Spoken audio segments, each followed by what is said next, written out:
When Leonard Weaver comes back, not only will I be the same player, but we're gonna be a better player. I don't sleep, baby, I work. I don't rest, I work. I feel like for me, I got a lot to prove still. Not only to the Eagles organization, but to the league about who Leonard Weaver is. After progress mixed in with setbacks, Leonard is now setback-free and pushing himself to get back to where he once was, an elite professional athlete, in a facility where numerous elite athletes have come and gone and are able to give their own personal testimonies of what they went through to get back to that elite status. On the day we were there, the rehab complex was filled with names like Buffalo Bills linebacker Reggie Torborg, Kansas City Chiefs fullback Tim Castile, former New York Knicks guard Kalena Azubuike, and Phillies young pitcher Jake Smith, a 15th round selection in 2010, who won't be able to pitch again until next season. This is my undercover skill. I should be in the NBA Finals right now. As we witnessed, there's more to rehabbing than just the stretching and pulling of limbs and muscles. There is also a playful atmosphere. He ain't gonna make it no more. That's like a once in like every 3 weeks. Behind these walls, they are shielded from public scrutiny and can just be themselves. When I look around this facility, I see a lot of professional athletes here. Football players, basketball players, golfers. This is like a sanctuary, a safe haven, where not only is there a lot of pain, but there's also a lot of joy here too.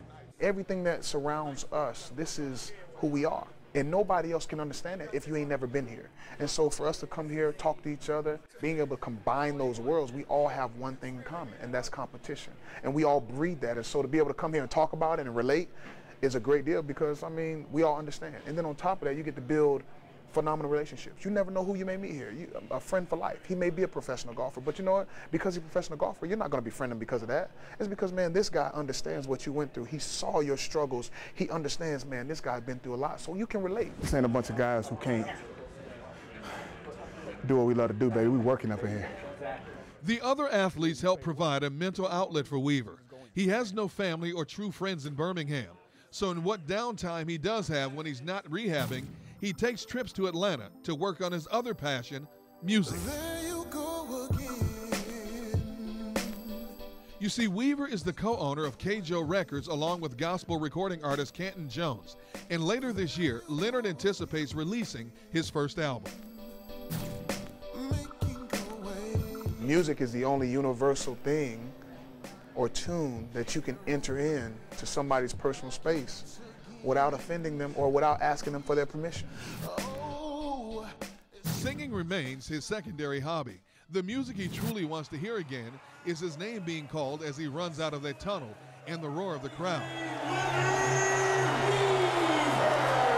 The earliest he can even think about playing again is 2013. Financially, he is set. His 3-year, $12.7 million contract he signed with the Eagles is all guaranteed. But as for ever playing again, the prognosis is promising, but not guaranteed. Why try to get all the way back to that instead of just trying to get back to where you can function normal again in society? This is my life. This is my job. This is my career. This is what I love to do.